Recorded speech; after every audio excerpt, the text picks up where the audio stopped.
A mother who rushed her son to hospital with a COVID-like virus spreading through Queensland in Victoria has issued a warning to other parents.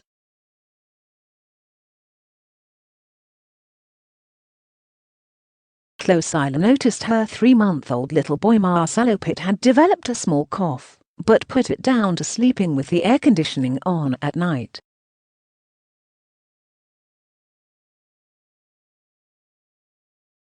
But on Thursday, after she noticed her little boy seemed drowsy, she rushed him to Toowoomba Hospital, where he was diagnosed with respiratory syncytial virus and bronchitis.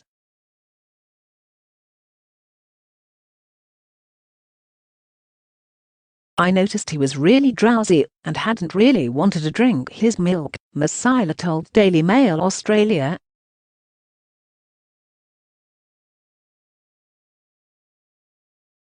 "I was really hoping he wasn't going to end up in hospital, but he did, unfortunately."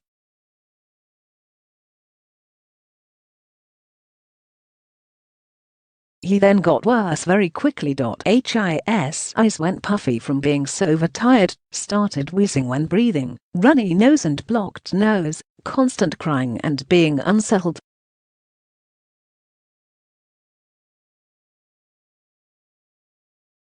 He was in hospital for 2 nights and 3 days. Marcelo caught RSV from his older brother, who picked up the illness the week before from his local daycare centre.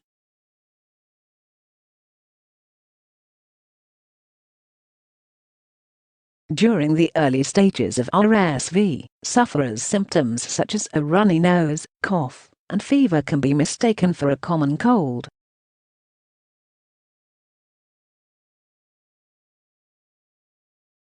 But the coughing worsens over the next few days, turning into a wheeze or bark that could be a sign of bronchitis.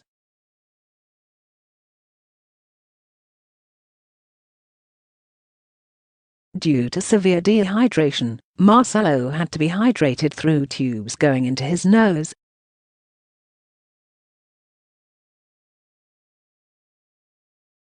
Marcelo said the hospital described it as a plague going around Toowoomba, and has warned parents to remain vigilant and monitor for symptoms.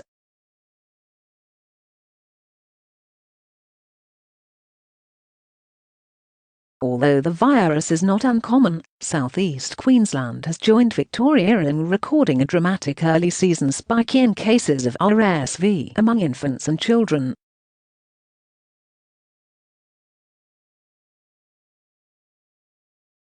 There is speculation that increased social distancing during the COVID pandemic has reduced the community's collective immunity to the virus, sparking the boom.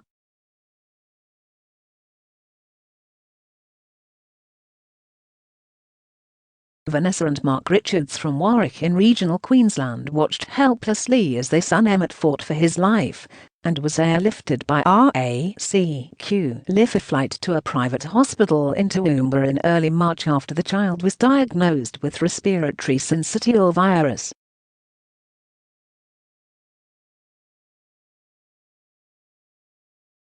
The emergency department at Warwick initially thought Emmett was suffering from asthma and then pneumonia.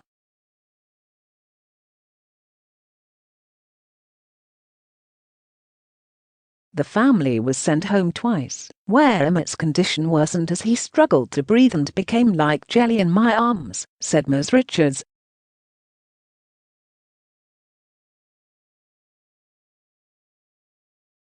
On a third visit to the hospital, after a test for COVID-19 and other respiratory ailments, it was discovered Emmett had RSV.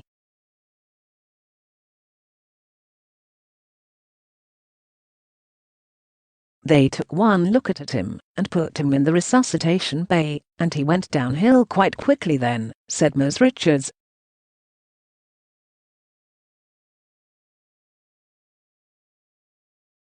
He became too unwell for their capacity at Warwick. By the time he was transferred in the chopper, he was on a ventilator.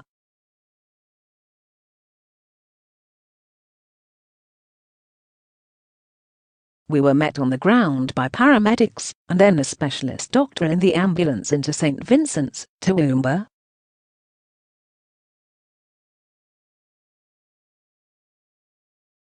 that his life flight team were critical to him surviving, she said. Emmett was treated with high-flow oxygen at St. Vincent's and slowly began to improve after 3 days.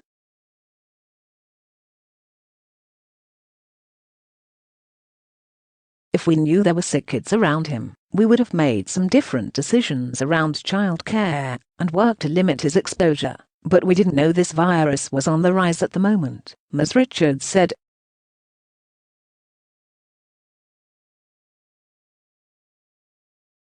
The RSV outbreak in southeast Queensland follows a similar spike in Victoria. The virus, which is more common in the winter months, mirrors the symptoms of COVID-19 by initially causing a runny nose, cough, fever and sore throat.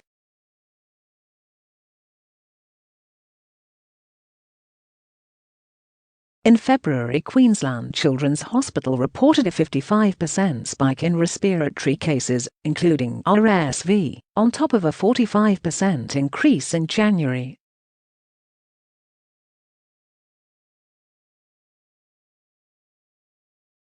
While RSV can also infect adults, 510 of the 563 people admitted to Queensland hospitals with the virus between November 2020 and January 2021 were aged under 18.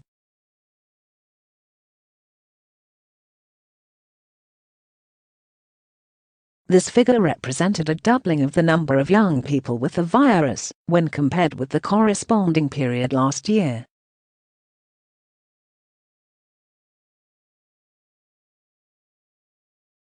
Some medical experts believe social distancing measures made necessary by the COVID-19 pandemic last year had increased the likelihood and severity of RSV in children.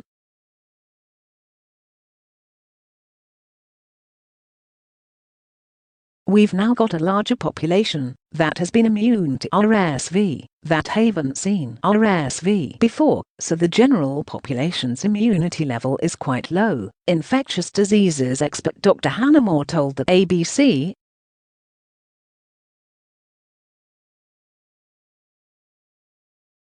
Ms. Richards said she took lots of photos in the hospitals at both Warwick and Toowoomba in case they were the last pictures we had of him.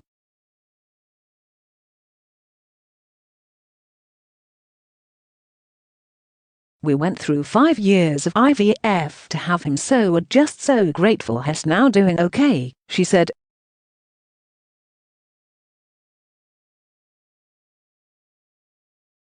If we have known RSV was so severe and on the rise, we would have made different decisions.